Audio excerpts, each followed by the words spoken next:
gives us a little more erratic action and a pretty realistic but sparse platform. So now we're going to go ahead, we're going to tie in our UV polar chenille. I'm going to tie it in, you'll see the fibers flow one way. I'm going to tie it in by the back. The fibers flow down this way. If I tie it in from the other side, I find that it starts to come unraveled. So we're going to take it in by the back.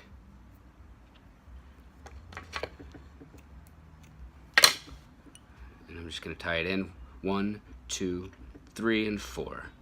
Now I'm just going to go ahead. I'm going to work my thread forward and open wraps. We're going to stop, I'd say 1 hook eye back. These are big hook eyes, but you can see I'm about 1 hook eye back from the front. Okay. Now this is nice and simple. We're going to palmer forward. We're going to sweep the fibers back, winding forward and touching turns. If you want it sparse, you could open it up and go in open turns forward. I'm just pulling these back out of the way. This is going to give you the effect of flash. You're going to get some UV, some of the UV spectrum in there. It's going to give you some bulk. It's going to hold those fibers up, but not in a kind of obnoxious way. It's not going to, you know, if you did this with all bucktail, you run the risk of, you know, floating the fly, and then you have to weight it like crazy to get it down. This version is going to sink. It's going to give you a nice suspended baitfish profile that these bass are going to love. So I'm going to go ahead, stop it there, just tie it off, 1, 2, and 3, pull it back, 1, 2, and 3. Great. Trim it off. I want to keep these fibers back and out of the way. You can see they sweep back in that nice baitfish profile, kind of streamlined, aerodynamic. When it gets wet, it's going to look really nice. I'm going to go ahead, just a tiny touch in the front, on the sides, underneath, and cure it. If your light is not super strong, you're gonna have a really hard time curing this stuff. So charge up your light. You'll be thankful you did, because this stuff is indestructible. This fly will be bomb proof. So as you can see, we're already starting. You could probably stop right there and fish it just like this. That's fine, you'll catch fish. But we're gonna go another step forward. So I'm taking another bunch. This time, it's a little thicker. I'm going to fold it approximately in half. I'm going to cut off the butt ends. Alright, so I'm going to measure against the hook how far I want it to go back. I like my fibers to stop somewhere around the center of the tail, or maybe just a little forward of center, just past where this silver is going to fall. So right in there, I'm going to go ahead, I'm going to get rid of these waist ends. Okay. We're going to turn this over. I'm going to pinch wrap right on top. And a lot of people like to trim these butt ends.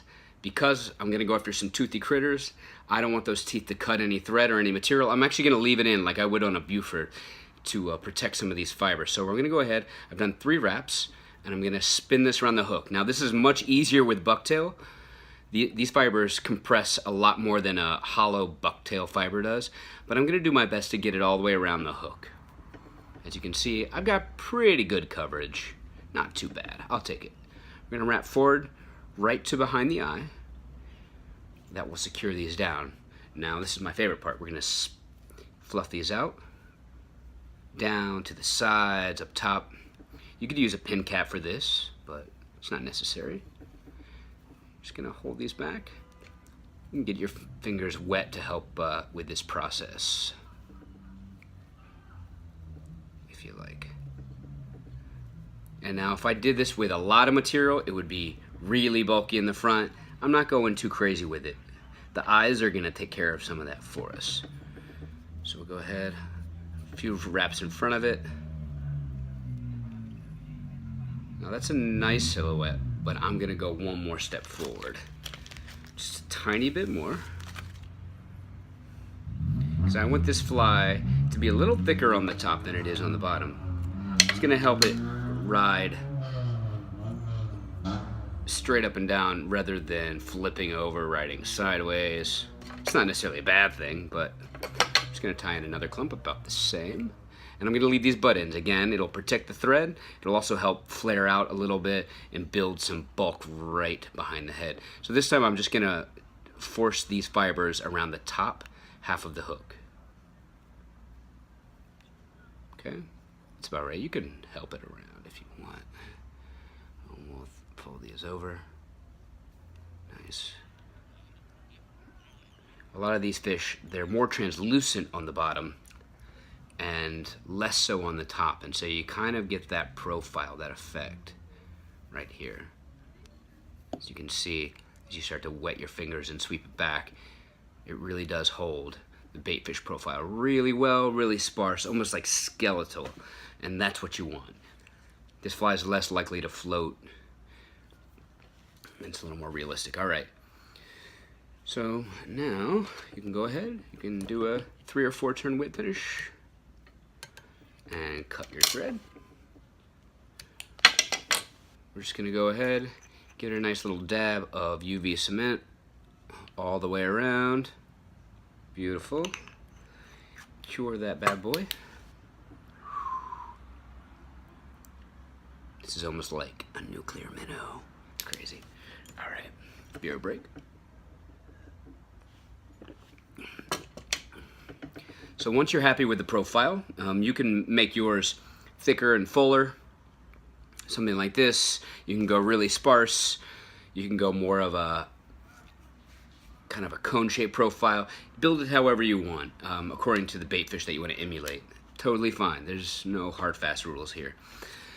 So this time, I like kind of oversized eyes on my baitfish flies. So I'm going to use those 3/8 inch super pearl eyes.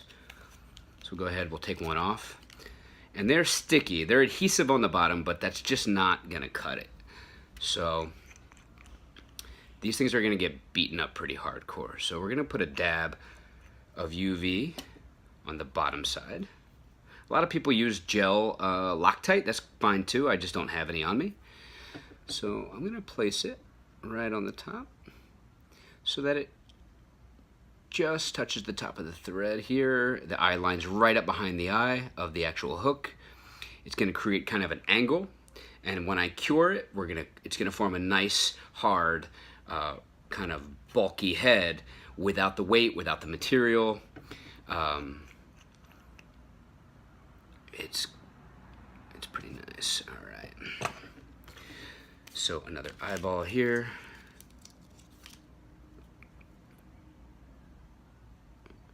So I got it right behind. It's looking pretty good. Nice. Now the cool thing about the UV resin is at this point I can move this around. I can shape the head if I want before I cure it. This gives me time to really check. Super glue, you'd be in a race against time. Right now I can pick and choose how I want this head to look.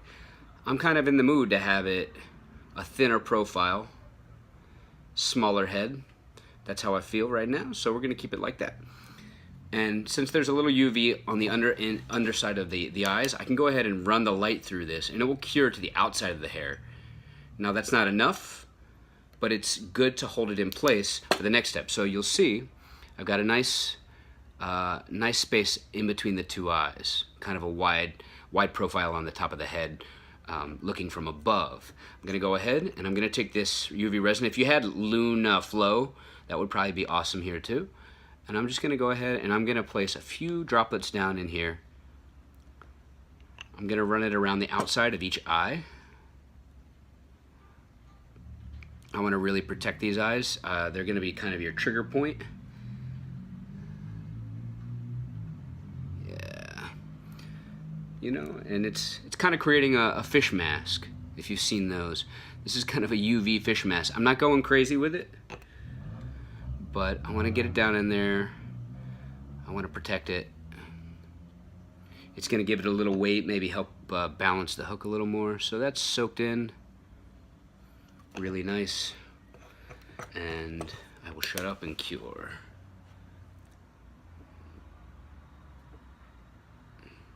I can see it's already starting to smoke. And if any of your UV resin has kind of formed like little teardrops and kind of started to run, you'll be able to just go in with scissors and cure it, or you know, I can go in and chop some of it free. You can go in with a razor blade and clean it up. You can make whatever shape eyes you like. Okay, so that's pretty good. Now the last step, and you don't have to do this, but most fish tend to have translucency on the bottom and through the middle, and as you work up to the top side, you're going to start to get kind of darker colors. So you can go back in with a marker and really clean this up. Get a marker right over here. I'll just take a black Sharpie. You can do gray, you can really get detail with it, but if you just want them to be right to the point, I'm going to just darken this top side. Come in to the head, work my way up these fibers. They hold color really well, and you can go ahead and run your hand through it, and that will give you a nice shape. When these things get wet, they look fantastic. And the movement is kind of ridiculous. If you put a weight, maybe like a bead, on your leader right in front, maybe a foot in front, you'll really get a good almost jerkbait action to it. A cone head, you'll have more of a jig, or you leave it just like this. I like this for skinny water, and to ride it about 8-9 inches below the surface, and you get some really explosive strikes from the bass. It's really exciting. So thank you for checking it out. Have a good day, guys. More tying videos, or to book guided trips, text NYC Fish to 40691, or follow me on Facebook, shoot me over an email, and I'll be happy to help you out. Tight lines, guys.